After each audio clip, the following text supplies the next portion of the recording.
अभी हम लोग हैं खेतड़ में, यहाँ महापंचायत चल रही है। गौशाला के पक्ष में यहाँ पे लोग हैं, क्योंकि कई बार बात हो चुकी, उसके बावजूद भी कोई रास्ता नहीं निकला। उस हिसाब से आज के लिए अल्टीमेटम दिया हुआ था कि 13 तारीख को हम लोग एक महापंचायत बुलाएंगे, अगर सरकार उससे पहले कोई न कोई निर्णय ले ले। लेकिन महापंचायत बुलाने तक अगर कोई फैसला होगा तो ठीक है, नहीं तो महापंचायत में बड़ा निर्णय लिया जाएगा। उस हिसाब से अगर यहाँ देखा जाए तो ये महिलाएँ देखिए आप, काफ़ी संख्या में महिलाएँ यहाँ पर, महिला और पुरुष की संख्या बहुत काफ़ी है। आप देख रहे हैं तस्वीरों के माध्यम से कि आप देखें, ये देखिए तस्वीर, महिलाओं की संख्या आप देख लीजिए और पुरुष की संख्या देख लीजिए। काफ़ी संख्या में यहाँ पे महापंचायत चल रही है और इस पंचायत में आज क्या फैसला होगा, किस तरह का निर्णय लिया जाएगा। यहाँ पे किसान नेता भी कई मौजूद है, उनसे भी हम बात करेंगे। और उनमें एक तरह से जो शहीद हुए थे किसान, उनकी डेड बॉडी भी यहाँ पे रखी गई है, वहाँ पे लाई गई है। आप देख रहे हैं स्टेज के ऊपर, जैसे कि जो किसान थे शहीद धर्मपाल, उनका भी आप देखिए तस्वीर स्टेज पे आपको मैं दिखा रहा हूँ। वो यहाँ पर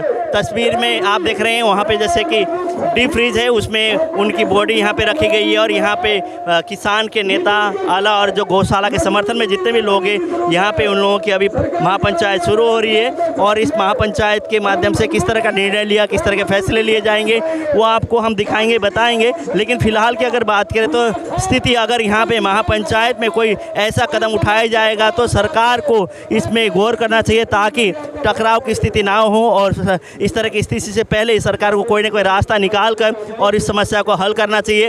अब हम बात करेंगे यहाँ पर, जैसे कि आप तक अभी हम बात करें, शोक सभा भी है और महापंचायत यहाँ पे एक तरह से शोक सभा भी रखी गई है और साथ ही साथ यहाँ पे महापंचायत भी बुलाई गई है। हम यहाँ किसान हैं, जो किसान हैं उनसे हम बात करने की कोशिश करेंगे कि अंदर आपको मैं दिखाऊंगा कि जो यहाँ लोग हैं उनसे बात करेंगे, किस तरह का फैसला, क्या निर्णय लेंगे और क्या समझते हैं कि आज जो एक तरह से महापंचायत और एक तरह से शोक की मीटिंग है, उसके कारण से क्या सरकार को कोई लगेगा कि सरकार इस ओर गौर करेगी, कोई ना कोई रास्ता निकलेगा।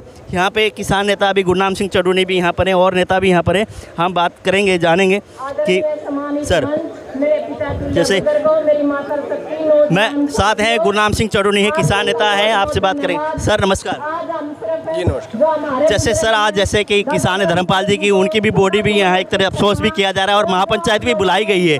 क्या लगता है इस महापंचायत के माध्यम से जो आज की आयोजन आप लोगों ने किया, उससे सरकार को सबक सीखने का मिलेगा? देखिए, सरकार जो है वो किसी तरह से पटड़ी पे नहीं आ रही है और 30 तारीख को हमने फैसला लिया था पंचायत करने का और 8 तारीख को पंचायत करने का, लेकिन तब तक भी सरकार ने किसी को बात के लिए नहीं बुलाया और बात को सुलटाना नहीं चाहा। और आज 3 महीने से ज़्यादा हो गया तो सरकार जानबूझ के उस बात को उलझा रही है। जो यहाँ पे गौशाला है उसमें यहाँ से जो राखी उठाते थे, पहले उस राखी को कोई उठाता नहीं था और थर्मल वालों ने वो राखी उठाने के लिए कहा था, तो अब वो बिकने लगी तो उस पर डिस्प्यूट खड़ा हो गया। अब गौशाला को देनी बंद करें तो गाँव के पास और कोई चारा नहीं है। तो सरकार ने जानबूझ के मैटर को उलझा दिया है और उसके बाद भी लगातार सरकार जो है वो आश्वासन देती रही, लेकिन परसों बिल्कुल उन्होंने इनकार कर दिया और उसके लिए आज पंचायत बुलाई है। तो हमारा एक भाई इस आंदोलन में शहीद हो चुका है, कई भाई और जेल में हैं। तो जब तक सरकार समस्या का सलूशन नहीं करेगी तब तक आंदोलन चलाना पड़ेगा और आज की जो पंचायत है इसमें कोई कड़ा निर्णय लिया जा सकता है। जैसे बातचीत कई बार होगी, बातचीत से कोई रास्ता नहीं निकला, आप लोग महापंचायत आप लोगों को बुलानी पड़ी, तो महापंचायत में जो भी निर्णय लेंगे, कैसा निर्णय होगा? टकराव की स्थिति होगी तो क्षति होगी दोनों तरफ, या पुलिस कर्मचारी की जान जाएगी या किसान की जान जाएगी या आम जन मारे जाएंगे, वहाँ से परिवार वालों को तकलीफ होगी। वो परिवार, हम लोग तो एक बार अफसोस कर लेंगे कि उनकी जान चली गई ऐसा, लेकिन परिवार वालों को पूरी उम्र रोना पड़ता है। तो ऐसी स्थिति ना हो, उसके लिए किस तरह के प्रयास होंगे आप? नहीं, हम टकराव की स्थिति कभी पैदा नहीं करते, आज भी नहीं करेंगे। टकराव के हालात हमारी तरफ से पैदा नहीं होंगे। हाँ, पुलिस वैसे जबरन कोई डंडा सोटा चलाना चाहे तो अलग बात है, वरना हमारी तरफ से कोई उपद्रव नहीं होगा, कोई ऐसी स्थितियां नहीं होगी जिससे कोई हालात बिगड़े, कोई लाठी गोली की हालात आए, वैसी स्थिति हमारी तरफ से कोई भी नहीं होगी। इस तरह की जैसे राखी का है, किसान 50 से 55 रुपए एक टन के यहाँ से लेते हैं। जब यहाँ से लेना शुरू किया उस टाइप में सरकार और किसान के जो भी यहाँ के गौशाला के लोग, उनके साथ कोई लिखा पढ़ी नहीं हुई थी, बर्बली बात होगी, उन्होंने शुरू कर दिया। उसके बाद गौशाला बनाई गई। गौशाला में अभी 1000 के करीब गायें हैं बताते हैं। लगभग 12 से 15 लाख रुपए मंथली यहाँ से राख के पैसे आते हैं। लेकिन अब एकदम से सरकार को ऐसा क्या हुआ कि इस पर गौर करके और ये ठेके में दिया जाए? देखिए, सरकार ने ये राखी अब इसका टेंडर दे दिया है। जो सड़क बन रही है उस सड़क पे कुछ % मिट्टी मिक्स होकर राखी गिरती है, उसका टेंडर दे दिया है। हम ये कह रहे थे कि टेंडर भी दे दो, लेकिन जो जितना खर्चा गौशाला का वो निकलता रहे, वो एक उसका तय कर लो कि इतने रुपए गौशाला को मिलते रहेंगे। तो वो बात तो कोई ज़्यादा लंबी चौड़ी है भी नहीं, वो तो किनारे भी लग गई है। लेकिन जो नया से डिस्प्यूट हो गया जिसमें एक आदमी की पुलिस ने पीट के हत्या कर दी है और जो कई उसमें और मुकदमे बन गए हैं, बात तो वहाँ पे आगे अटक गई है। आप लोगों की क्या मांग है? अगर मांग की बात करें, जैसे एक शहीद हुए, किसान शहीद हुए, उधर से कई लोगों को चोट मिले, कईयों के ऊपर FIR भी दर्ज है, तो आप लोगों की मुख्य मांग क्या रहेगी? किस तरह से आप समझौते के राह पे आएंगे? देखिए, हमारा ये है कि एक तो जो शहीद हुआ है उसके परिवार को मुआवजा मिल जाए, उनको नौकरी मिल जाए, और जो मुकदमे बनाए हैं वो सारे खारिज हो जाएं। उसके बाद ही आप लोगों के जो गौशाला और आप लोगों के जो विवाद है उस पर बात करेंगे? नहीं, उस पर तो बात हो चुकी है, लेकिन लागू तभी होगी अगर ये फैसला पूरा होगा, तभी लागू होगी। वो सभी लागू होगी, लेकिन पहले ये मांग मानी जाए। पहले ये मांग मानी जाए। तो ये पंचायत में आजकल कहाँ से नेता, कौन कौन से संगठन यहाँ पे मौजूद हैं इसमें आज? देखिए, बहुत से संगठन, सारे हरियाणा के संगठन आए हुए हैं, सारे उसकी खाप पंचायतें बहुत सी आई हुई हैं, तो सभी इकट्ठे हैं इसमें। जैसे मुआवजे की अगर बात करें तो कितना मुआवजा आप लोग का धर्मपाल जी के लिए आप लोग? 25 लाख रुपए मुआवजा और एक नौकरी मांग की थी हमने। तो लगता है कि सरकार इस पर गौर करेगी? देखिए, करनी चाहिए। ज़्यादा पेज जो फंसा है वो केस वापसी का फंसा है, और मानना चाहिए सरकार को। एक तो हमारा आदमी मार दिया लाठ मार के, दूसरे हमारे ऊपर मुकदमे वो वापस करने चाहिए। तो अगर जैसे कि सरकार नहीं मानती, आप लोग अपनी बात पे अड़ेंगे, तो आने वाला समय में किस तरह का रुख हो सकता है इस उसका? वो तो आज की पंचायत में फैसला होगा। पंचायत में फैसला। गुरनाम सिंह चौधरी इन्होंने कहा कि सरकार उससे पहले कोई न कोई रास्ता निकाल के इस और गौर करे। इन्होंने कहा कि जो धर्मपाल जी जो यहाँ शहीद हुए हैं उनके 25 लाख का मुआवजा, और जो जिनके पास केस है वो केस वापस हो। उसके बाद ही इस तरह से ये फैसला होगा कि हाँ, सरकार के साथ मिल बैठ के बात करके और उस धरने का समाप्ति होगी। लेकिन उससे पहले सरकार को इस और गौर करके कि इस बातचीत के रास्ते से कोई ना कोई रास्ता निकाल कर इसको ख़त्म करना चाहिए। नहीं तो यहाँ पे जिस हिसाब से आपको मैं दिखाना चाहूँगा, भीड़ की अगर बात करें तो यहाँ भीड़ काफ़ी संख्या में, बहुत पुरुषों के साथ साथ महिलाएँ और किसान के जो यूनियन से जुड़े हैं वो लोग, और गाँव के काफ़ी संख्या में लोग, गौशाला से जो जुड़े हैं लोग, वो यहाँ पर हैं। और हमारे बीच में राजीव राजा है, इंडियन नेशनल लोक दल से।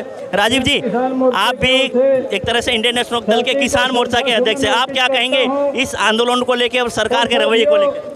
देखिए, सरकार का जो रवैया वो बड़ा दुर्भाग्यपूर्ण है कि इतने महीनों से, इतने लंबे अंतराल से जो ये इस आंदोलन को लंबा खींचा है सरकार ने जानबूझ के, और जिसके जो ये परिणाम है जो आज गंभीर बन गए हैं पूरे समाज के सामने और सरकार के सामने भी। धर्मपाल जी जिन्होंने शहादत दी है इस आंदोलन में, इतनी बड़ी सरकार के लिए ये बात नहीं थी, इसको मिल बैठ के सुलझा लिया जाता, लेकिन सरकार ने भी अपना ये अभिमान की बात दर्शाई है। तो इंडियन नेशनल लोक दल पार्टी इस जो सरकार का रवैया है इसकी भरपूर भर्त्सना करती है और अपील करती है जनता से शांतिपूर्वक ढंग से आप इस आंदोलन को जारी रखें। और धर्मपाल भाई की भी शहादत और आप लोगों के इतने दिन से लगातार आंदोलन में मेहनत है, महिलाएं भी अपना काम छोड़ के,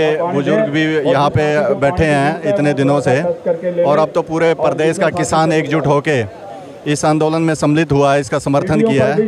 तो सरकार ने सोचना चाहिए कि ये जो मांगे हैं पूरे इसकी कमेटी की और यहाँ गाँव वासियों की, उन मांगों को पूरा किया जाए और जल्द से जल्द इसका फैसला भाईचारे के रूप में जनता के सामने, किसानों के सामने पेश किया जाए। ये है जैसे इंडियन नेशनल लोक दल के किसान प्रकोष्ठ के नेता थे राजीव राजा जी है, इन्होंने भी यही कहा कि सरकार से ये अपील की है कि जल्दी जल्दी सरकार इस और गौर करके इस बात को ध्यान में रखते हुए ताकि टकराव की स्थिति पैदा ना हो, जल्दी जल्दी इस मसले को हल करना चाहिए। अभी हम लोग बात करेंगे, यहाँ पे महिलाएं भी हैं, महिलाओं से हम बात करेंगे। जैसे कि ये हालिया की तरह महापंचायत आप लोगों की हो रही है, तो महापंचायत बुलाने की दौर क्यों पड़ी होगी? जरूरत इसलिए पड़ी कि ये जो सरकार है निकम्मी है और ये किसानों के हक में ना जवानों के हक में। आज किसानों को इसने मजबूर कर दिया। आज एक शहीद हमारे किसान भाई, अब तक उनका अंतिम संस्कार नहीं हुआ है, वो भी शहीद होकर भी इस लड़ाई को लड़ रहे हैं और सारे किसान आज उनके साथ हैं। और जब तक हक में फैसला नहीं हो जाता, जब तक ये किसान डटे रहेंगे। जैसे हक में फैसला नहीं होता तब तक डटे रहेंगे। अगर डटे रहेंगे तो कोई पहले पिछली बार नुकसान हुआ, एक तरह से किसान की जान गई है,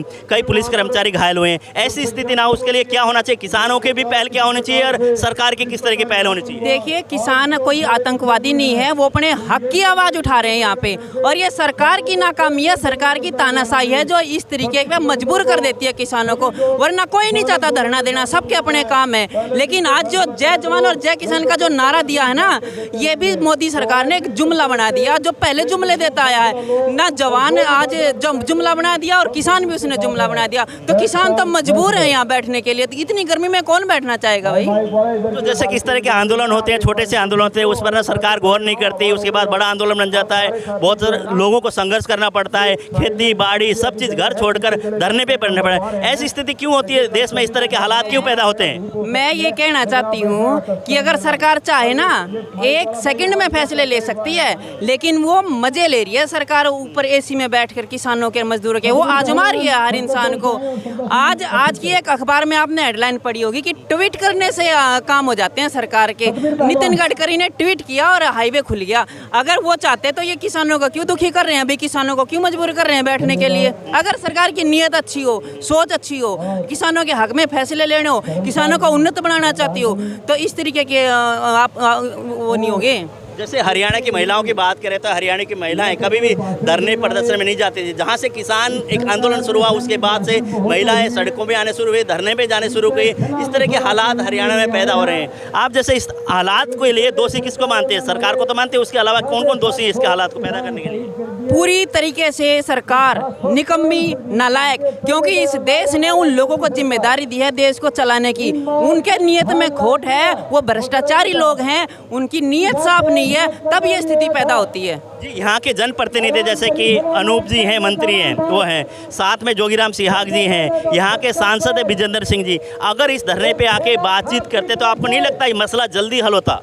अगर चाहे तो क्या नहीं हो सकता। मैं वही बात कह रही हूँ कि नीयत साफ नहीं है। वो मजदूर किसानों को परेशान करने पे मजबूर कर रखी है उन्होंने। हर जवान और महिलाओं को, बेटियों को बिल्कुल रोडों पे लाके उन्होंने बेकार नचा रखा है। तो सरकार निकम्मी, जितना चाहे, मैं तो कहती हूँ कि सरकार को जितना जल्दी हो सके ना, इसको तो बर्खास्त कर दिया जाए। ये किसी के हक में नहीं है। ये सिर्फ अपने कुछ उसके पार्टनर हैं जो एक ऑफिस में बैठकर नए नए नियम बनाते हैं और उस पर कार्य करते हैं। देश बिकने की कगार पे आ गया, मैं बता दूँ।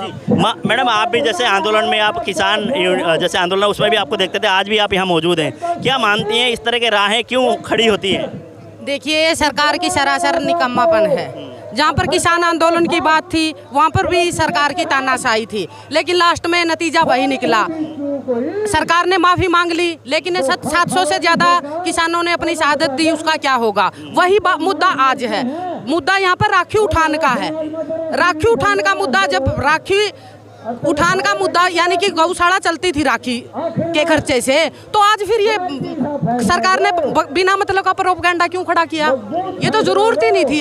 आज बेचारे किसान ने अपनी शहादत दी है, लेकिन फिर भी आज हम सरकार से अपील करते हैं कि राखी उठान को गौशाला को दे दिया जाए। और ये जो धर्मपाल जी ने अपने प्राणों की शहादत दी है, वो आर्थिक स्थिति से बहुत कमज़ोर है। उनके परिवार के एक सदस्य को नौकरी दी जाए और जो हमारे किसानों पर यहाँ पर धारा लगी है और हमारे जो 4-5 लड़के अरेस्ट हैं उनको छोड़ दिया जाए, क्योंकि ये धरना शांति प्रिय था।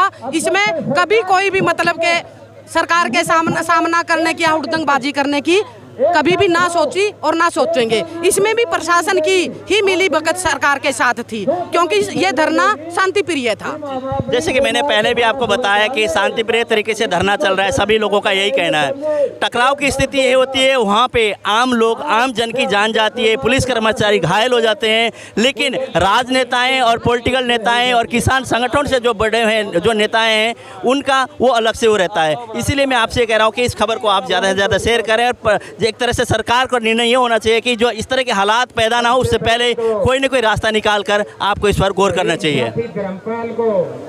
जिंदा रखना चाहते हैं तो शहीद भाई को सच्चे अर्थों में श्रद्धांजलि वही होगी कि हम आज इस महापंचायत से एक बड़ा फैसला लेंगे और उस फैसले पर पूरी हरियाणा की पब्लिक, पूरे हिंदुस्तान भर के संगठन पूरी ताकत और जोश और जुनून के साथ भाई धर्मपाल की शहादत का बदला लेंगे और जितने